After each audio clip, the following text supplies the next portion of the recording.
Hey guys, tonight we're not just going to read about the Great Fire of London, we're going to wake up inside it. Forget what you've seen in paintings or tourist brochures. This isn't a quaint history lesson or a walk through a museum. This is fear, fire, and the sound of timber cracking in the dark.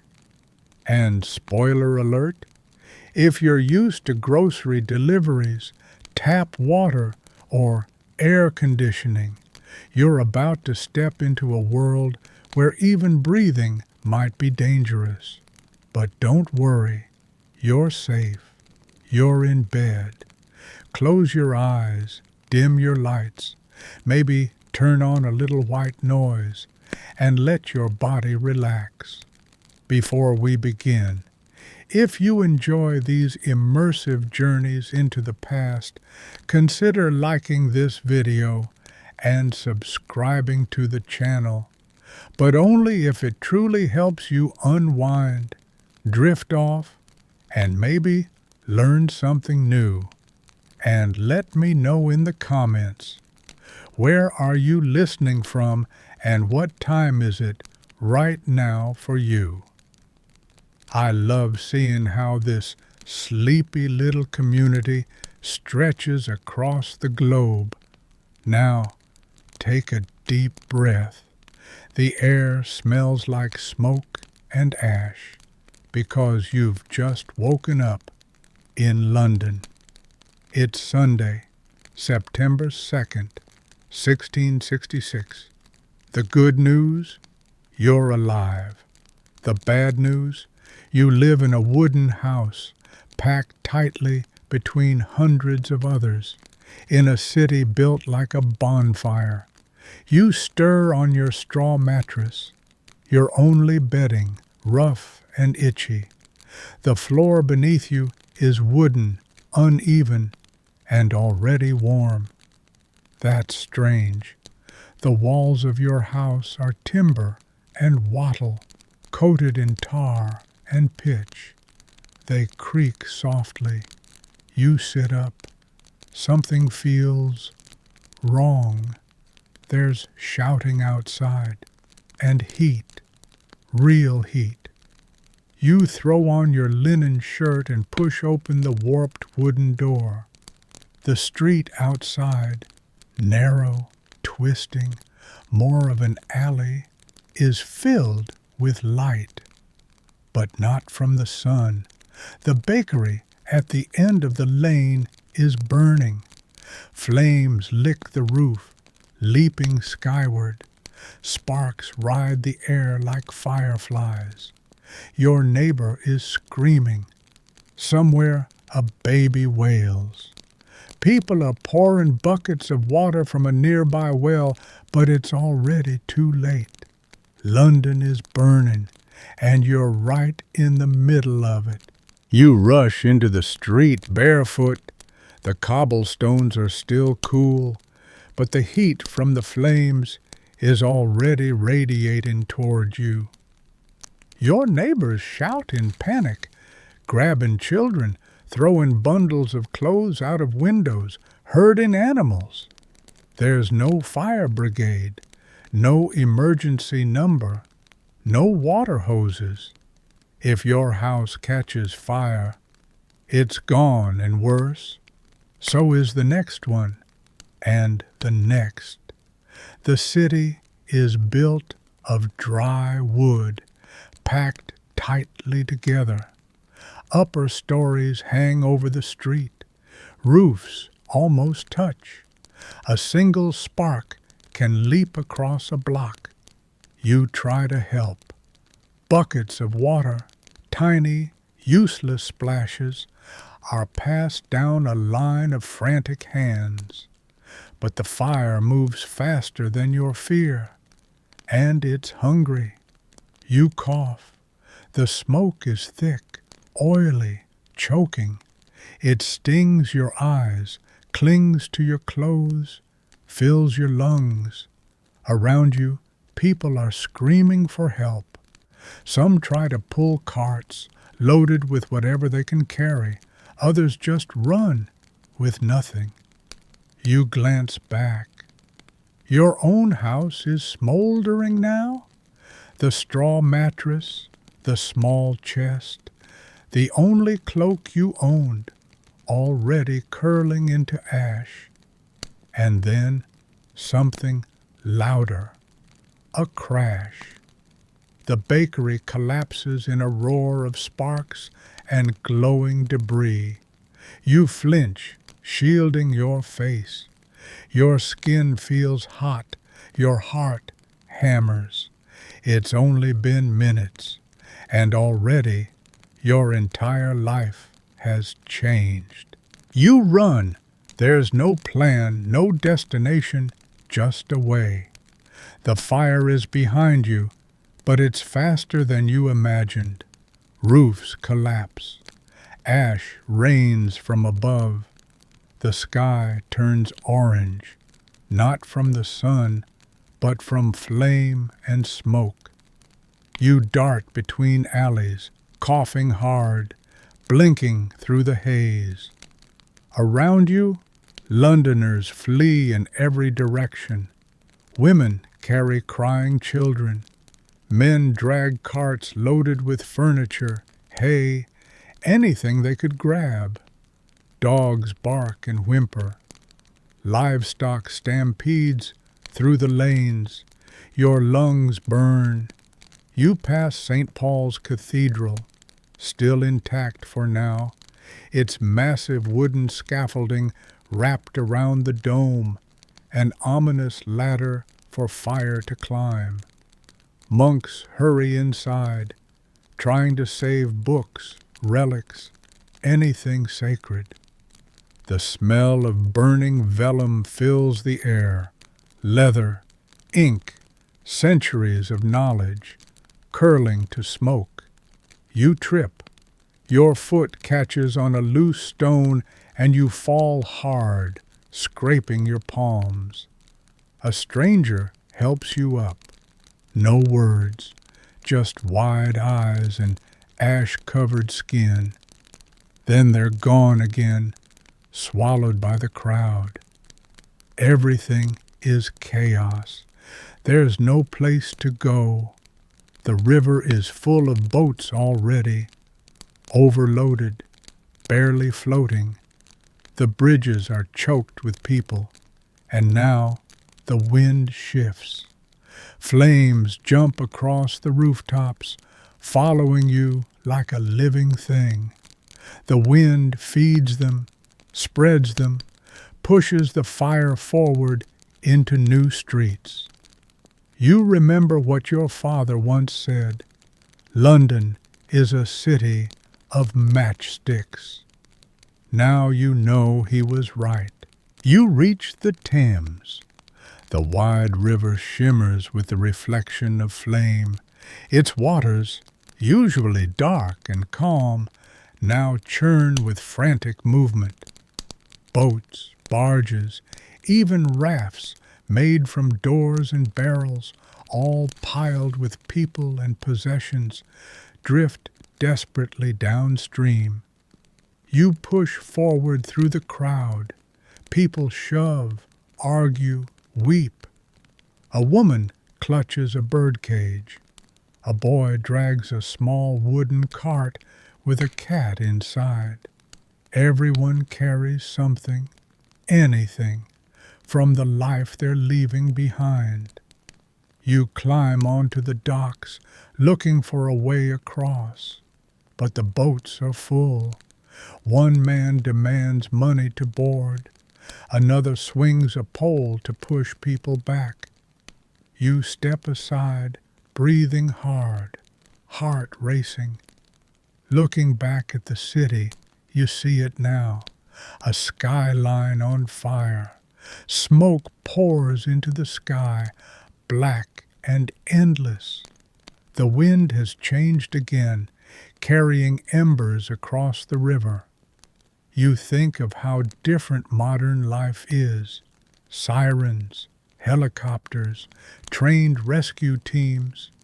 Here, In 1666, survival depends on instinct, luck, and sometimes just knowing someone with a boat.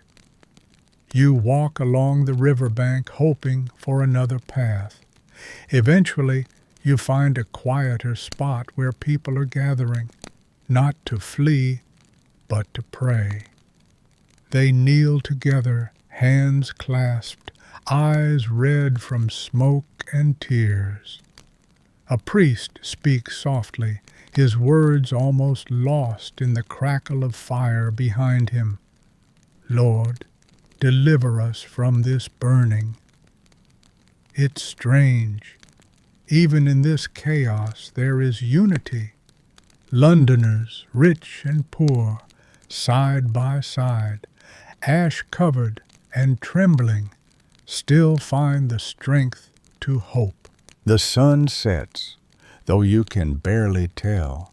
The sky has been orange and black all day, and now the darkness deepens into something almost biblical. London burns through the night. Flames crawl through the city like a living monster. They devour homes, shops, churches, even the great stone buildings you thought would stand forever. You've made it to a patch of open ground, moorfields, just outside the city walls.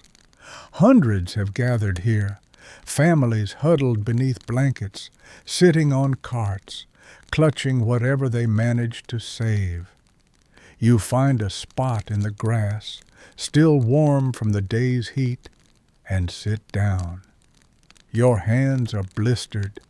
Your clothes smell of smoke. Everything is sore. Around you, people whisper stories. Who lost what? Who saw St. Paul's roof collapse?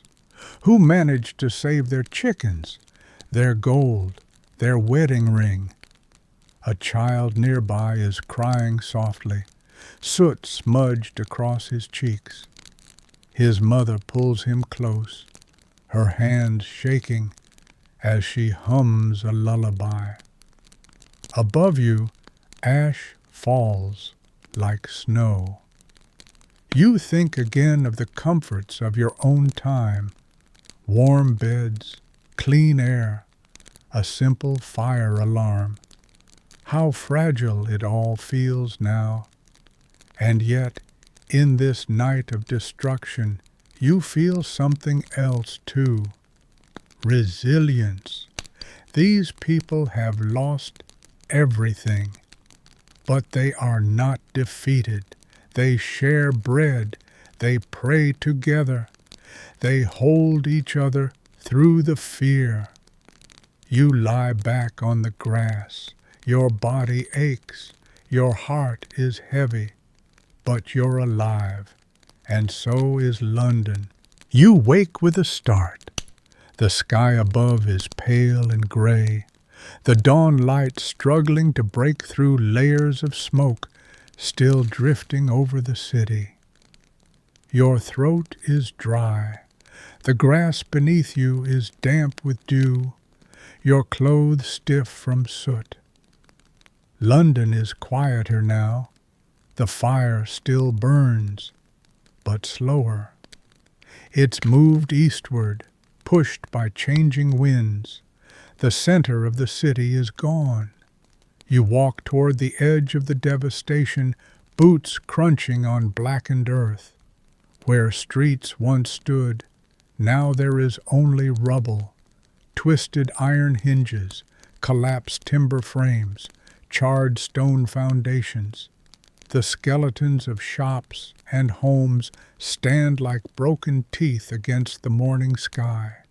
You pass what was once a bakery. Nothing remains but the smell of burned flour and scorched brick. A group of men form a bucket line, throwing water onto still smoking walls. They're exhausted, covered in soot, coughing violently, but they keep going. There are no fire engines, no hazmat suits, just bare hands and desperation. You remember how, in your own time, disasters are met with immediate aid, emergency shelters, food trucks, medical teams. Here, in 1666, there is no one coming to help, only the people, only each other. You stop beside what was once a church. Its steeple is gone, the bells melted, the altar blackened, and yet, in front of it, someone has placed a single unburnt candle, a sign of hope. You feel the weight of history settle on your shoulders. London will never be the same, but it will rise again. As you walk through the ruins, you see faces, blackened by smoke, etched with exhaustion, but still alive. Some weep quietly, kneeling beside the ruins of their homes. Others dig through debris, searching for anything that might have survived. A spoon, a comb, a book. The Lord Mayor walks past, his fine robe stained with soot, shouting orders to tear down houses ahead of the fire's path. Demolition is now the only way to fight it.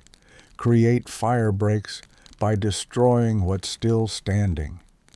The logic is brutal.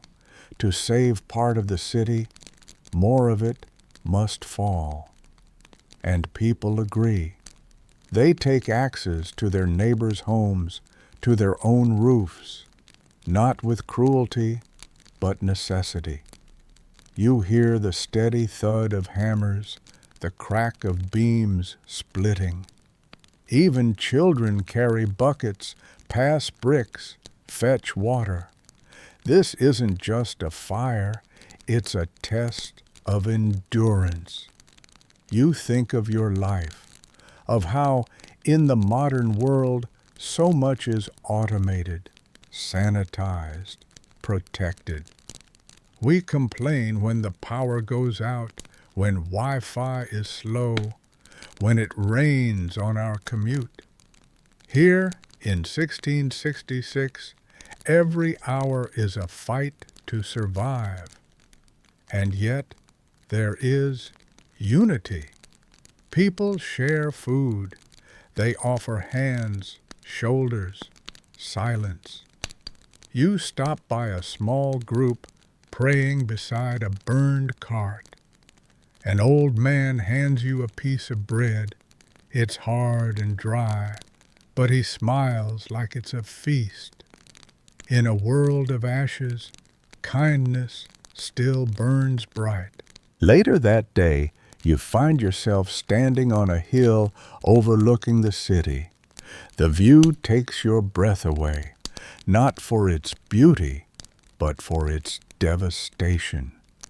Where once rooftops stretched to the horizon, now there are only smoldering ruins and drifting smoke.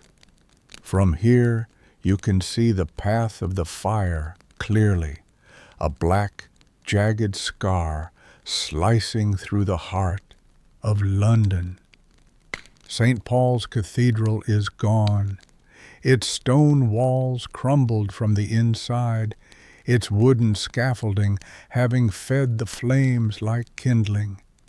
It had stood for centuries, and now nothing. You sit on a fallen log, feeling the weight of what you've seen, and you think, what would it be like if this happened today? Would the news break it in minutes? Would drones fly overhead? Would engineers and firefighters contain it before it spread this far? Probably. But here, in 1666, there is no breaking news, no emergency broadcast, only word of mouth, only eyes and ears and screams. And so the people depend on each other, not systems, not signals, just other people. You see a woman offering water to a stranger. You hear someone playing a soft tune on a lute, quiet and trembling. You smell baking bread. Someone salvaged flour and made a fire far enough from danger. Even in destruction, Londoners are rebuilding, piece by piece. And as you sit in silence, surrounded by soot and sorrow, you realize the fire is not the end. It's a beginning. The fire begins to die, not suddenly, but gradually, like a beast losing strength. The winds shift again, the fire breaks begin to work, and the people, exhausted, finally begin to see sky through smoke. By Thursday, the worst is over. But London is no longer London. 4/5 of the medieval city is gone. Thousands of homes, churches, markets reduced to ash. Over 13,000 houses, 87 churches, entire neighborhoods. The question now is not what was lost, it's what do we do now? Refugee camps spring up in fields and outskirts, tents made from salvaged fabric, fires lit from broken chairs. The King, Charles II, visits, promising to rebuild. He orders bread to be distributed. He speaks to the people, soot on his boots like theirs. And slowly, painfully, the process begins. You walk through the camps. You hear plans whispered in the dark, dreams of shops, of new homes, of stronger walls made of stone, not timber. You pass a man drawing designs into the dirt with a stick, arches, wide streets, fire lanes. You later learn his name, Christopher Wren.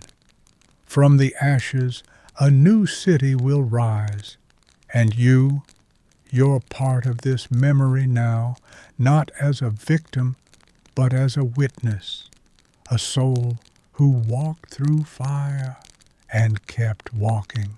Weeks pass. The smoke has lifted, but the scent of fire still clings to the stone. Ash settles into corners like dust that refuses to leave. But something new has taken root in the silence. Purpose. Londoners do not mourn forever. They rebuild.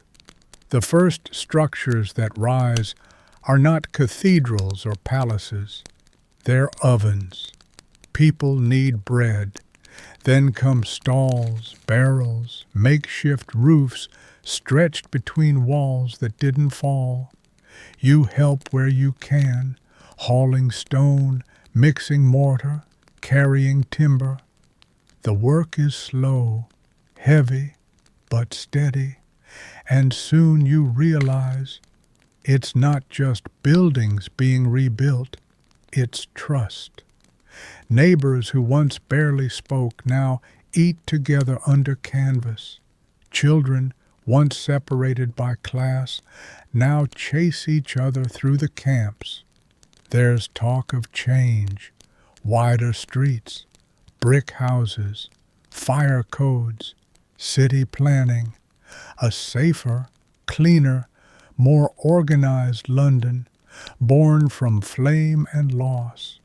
You stand in the ruins of your old street, now cleared, and you imagine the future, chimneys that won't burn, alleys that won't trap flames, homes that won't vanish in a single night, and for the first time, you feel warmth that isn't fire, it's hope.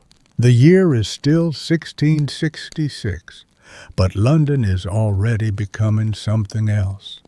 Where ash once choked the sky, now scaffolding rises. Where streets were blackened and broken, now new roads are marked with chalk and stone. You walk through the city and hear hammers instead of screams.